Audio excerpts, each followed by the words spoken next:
My girlfriend embezzled funds and said, "You're too soft to do anything about it." I replied, "Watch me." Then I sent the evidence to the IRS. Her hard stance dissolved in the interrogation room. I, 39 male, always thought soft was a compliment. It's what my girlfriend Corinne, 35, called me. "You're a good man, Simon," she'd say. "So soft. You see the best in people." We own a business together, or we did. It's a community bookstore and cafe called The Page and Perch. It was my dream. I'm the page part. I handle the community events, the author signings, the kids' story hour. I'm the face. Corinne is the perch. She handles the numbers, the payroll, the ordering, the hard side of the business. I trusted her with it completely. I'm not a numbers guy. I'm a books guy. I thought we were doing okay. Not rich, but paying the bills. We were a beloved local spot. Then, 2 weeks ago, I got a call from Flower Power, the local bakery that supplies our pastries. Anya, the owner, sounded stressed. "Simon, I'm really sorry," she said, "but Corinne's last 3 checks bounced. We're talking almost $4,000.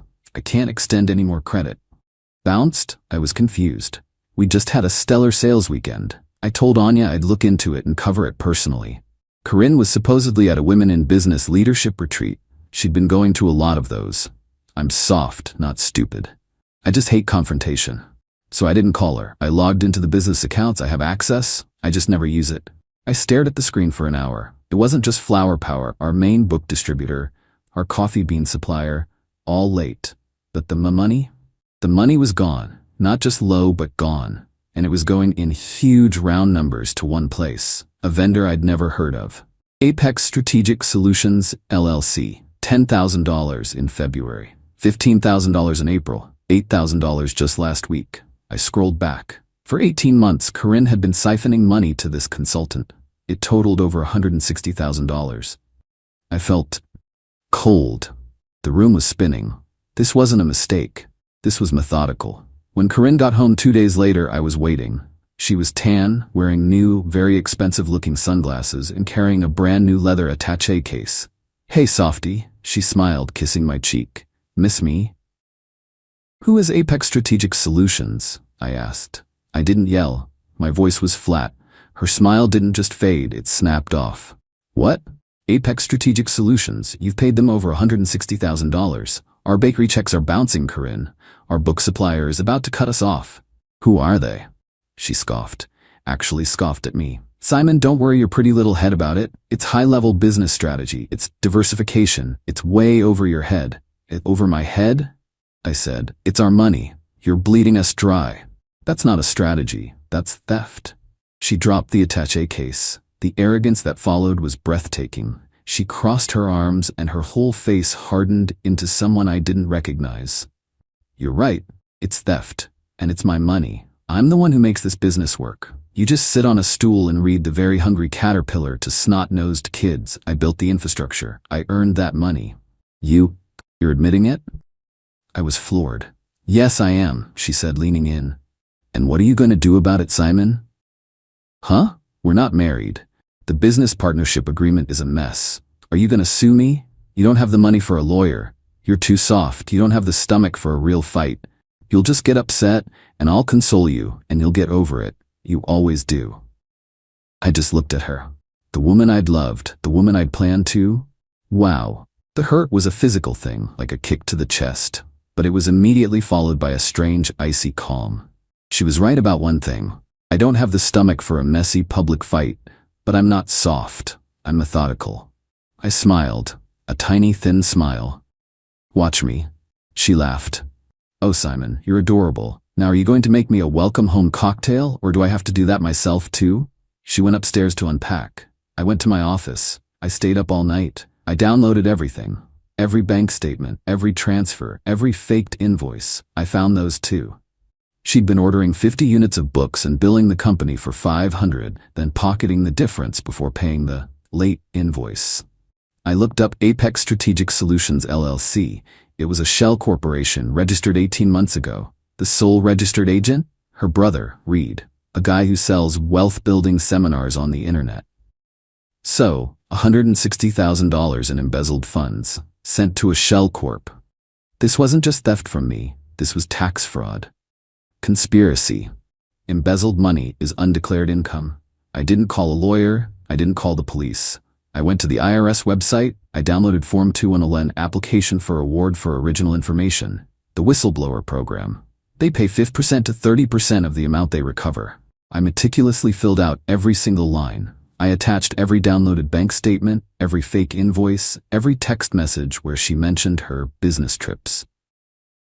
I included the LLC registration showing her brother's name. I created a 10-page summary document, complete with a flowchart. I put it all in a large priority mail envelope. Corinne came downstairs the next morning, annoyed. "Ugh, you didn't even make coffee. What is your problem?" I was sealing the envelope, just running an errand. "You're still pouting, aren't you?" she sighed. "So dramatic. Look, I'll find some money in the budget for the bakery, okay? Just get over it. We have a business to run." "Understood," I said. I walked to the post office. I paid for certified mail with return receipt. I dropped the 10-pound envelope onto the scale. The postal worker looked at me, then at the IRS address. "Heavy stuff, man." "You have no idea," I said. "I'm writing this from a hotel room." I packed a bag and left. "She's been texting me for 2 days. Where are you?" "This isn't funny, Simon. Get back here. We need to talk." "I'm not soft. I'm not loud. I don't fight. I report. The IRS is slow. I know that. But they're a hell of a lot meaner than I am. Her hard stance won't mean a thing to them. Now I just... Wait. Update 1, it's been 6 weeks, and it's been hell. The good news, I'm not soft. The bad news, I'm not rich either."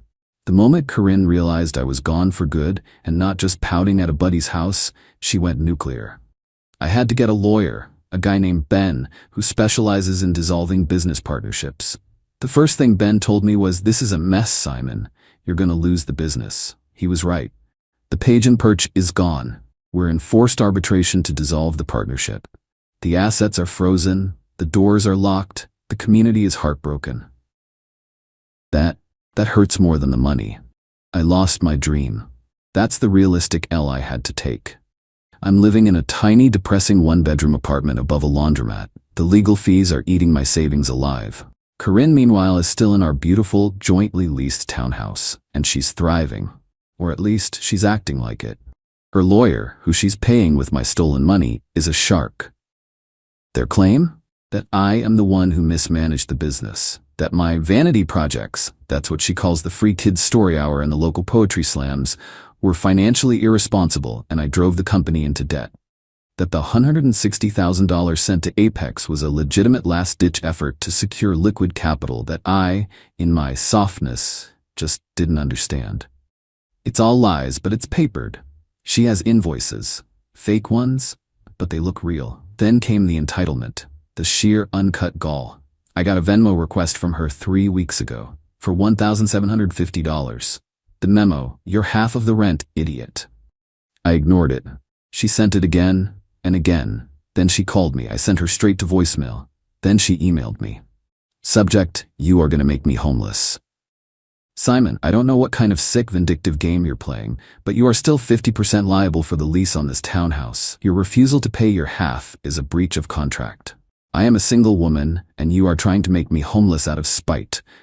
If you don't send your half by the 1st, I'll be taking you to small claims court. Grow up. I just stared at the email. She's sitting on $160 of my money, and she's shaking me down rent. My lawyer told me to ignore it. The lease is a civil matter that will be bundled with the dissolution. But the nerve. Then last Tuesday, the unpredictable subplot showed up. Her brother, Reed, the CEO of Apex Strategic Solutions. I was getting my mail from the rusted box at my new dumpy apartment. A white, entry-level luxury SUV, the kind with 0 personality, pulled up. Reed got out. He's exactly what you'd picture. 2 white teeth, blazer with sneakers, slicked back hair. "Simon, right?" he said, like we were meeting at a mixer. "Reed, we haven't been formally introduced." "I know who you are," I said, holding my junk mail like a shield. "Yeah, look," he said, walking closer. He was trying to be intimidating, crowding my space. "I think you've gotten in a little over your head here. You're a books guy. I get it, you're emotional, but this lawsuit, it's not smart. Get away from my apartment, Reed." He laughed, a short, barking sound. "See, that's what I'm talking about. You're playing hardball, and you're not a hardball player. You're soft, my sister, She's emotional, but I'm not. I'm advising you as a friend to drop this. Sign the business over to Corinne. Take the little payout she's offering. This is a hard world, Simon, and you're going to get really, really hurt if you keep pushing this. My hands were shaking. I'm a common man. This guy was threatening me. But SoftMe had his phone in his shirt pocket, recording audio. Are you threatening me, Reed? I'm advising you, he smiled, but his eyes were dead. It's just advice. Take it. He got back in his car and drove off. I sent the audio file to Ben, my lawyer. Ben smiled. He filed a police report for harassment and intimidation on my behalf. It's just a piece of paper, but it's a start. Then we get the first settlement offer from Corinne's lawyer. It's a joke. I get $10,000, which is less than my legal fees, and I have to sign an ironclad NDA about the business, Corinne, Apex, and Reed. I told Ben to send back a reply. What should I say? He asked. Tell them, no, watch him. Meanwhile, I got a very boring, very thin letter in the mail. It was from the IRS. We have received your submission, case XXX. We are evaluating the information. The gears are turning. I'm terrified. I'm broke. I've lost my business. This is the hardest thing I've ever done. I'm not sleeping. I'm just drinking coffee and waiting. She thinks this is a fight about the business. She doesn't get it. This is a fight about taxes, and that's a fight she can't win. Final update. It's been 10 months since I mailed that envelope. The dissolution of the business was finalized. It was a bloodbath.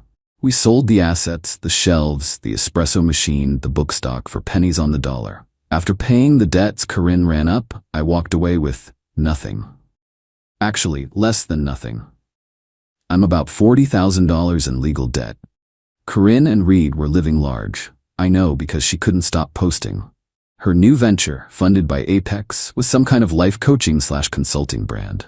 She was posting selfies from high-end resorts, tagged boss babe, growth mindset, know your worth. I got a job, a 9-to-5 data entry gig for a shipping company. It's soul-crushing.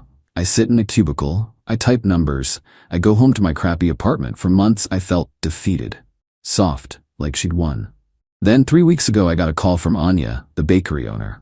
Simon, she said, and her voice was weird. Turn on the local news, like right now. I pulled it up on my phone. The B-roll was of a very familiar white SUV being loaded onto a flatbed. The headline, Federal Agents Raid Local Consultant, Seize Assets. They were outside Reed's condo. Agents in those official-looking windbreakers were carrying boxes out. My heart? I think it stopped. Reed had been arrested. The reporter said it was for conspiracy to commit tax evasion and wire fraud. The dam broke. My phone rang about an hour later. It was Ben, my lawyer. Simon, I just got a frantic call from Corinne's attorney. They want to talk, now, all of us. Conference call. Put them on, I said. Mr. Simon's last name, the shark lawyer said, his voice suddenly nice. My client is in a very stressful situation. We're hoping we can expedite a final settlement on all outstanding civil matters. What's the matter? I asked, enjoying it. Business trip go bad? Then I heard her. She wasn't on mute. She was wailing. He did this, she shrieked, her voice raw. That soft-spoken, spineless, you did this, Simon, you ruined me. Corinne, I have no idea what you're... The IRS, they were at my house, at the townhouse. They took my computers, they took my car, they took my sunglasses. They said it was assets purchased with undeclared income. I almost laughed. The sunglasses. They froze my account, Simon, she sobbed. All of them. There's nothing. Reed is in jail. He got arrested. They said he tried to wipe his hard drives. You have to call them off. Tell them it was a misunderstanding. Tell them you were just a jealous ex. Corinne, I said, and my voice was so calm it scared me. I can't call them off. They're not my dog. They're the IRS. I just gave them the truth. You're the one who's been lying to them for 2 years. Her lawyer cut in. Miss Dryman's last name, look. This is a criminal matter. It's out of our hands. My client, she's just been informed she is a person of interest. She was interviewed for 6 hours. Anya had texted me during this. A friend of hers works at the federal building. She said Corinne walked into the building looking like a CEO, all high-end suit and clicking heels. She walked out 6 hours later. No sunglasses, no attaché case. Her hair was a mess, her face was puffy and gray, and she was openly sobbing as her lawyer tried to guide her to a taxi. Her hard stance dissolved. It melted under the fluorescent lights of an interrogation room. "What do you want, Simon?" the lawyer asked, his voice flat. "I want everything," I said, "and I got it. This is the revenge part. It wasn't about the money, it was about the confession. To avoid me becoming the star witness for the prosecution in her upcoming criminal trial, Corinne signed everything. A full, legal, notarized confession admitting to the embezzlement of $160,000 from the partnership. She agreed to a judgment against her for the full $160K, plus my $40K in legal fees, plus the $12K in business debts I had to personally cover. She had to liquidate everything. The court is garnishing any income she makes until I am paid in full. She sold her car, her designer bags, her jewelry. She had to sign a formal, public apology, which I did post in the window of the now-closed bookstore, to Anya at Flower Power and our other vendors, admitting she defrauded them. She took a plea deal. Tax evasion and conspiracy. She's facing 18 to 24 months in a minimum security facility. Reed is facing more, like 5 to 7 years, for the conspiracy and obstruction of justice. So, I won. But it feels weird. I'm still in my cubicle. The Page and Perch is still gone. I'm still paying off debts. This wasn't a movie. I don't get my old life back. But I got a letter yesterday from the U.S. Department of the Treasury. The IRS recovered the full $160 in back taxes, plus penalties and interest from Corinne and Reed, or what was left of their assets. As per Form 211, I was entitled to my award. A check fell out of the envelope for $24,000. It's not a fortune. It's not FU money. But it's 15% of the hell she put me through. It covers my legal fees. It's a start. She called me soft. She was right, I am soft. But soft is just another word for patient. Soft is what water is, and water can cut through stone. She thought she was a rock. Turns out she was just a brick of cheap concrete, and she just dissolved.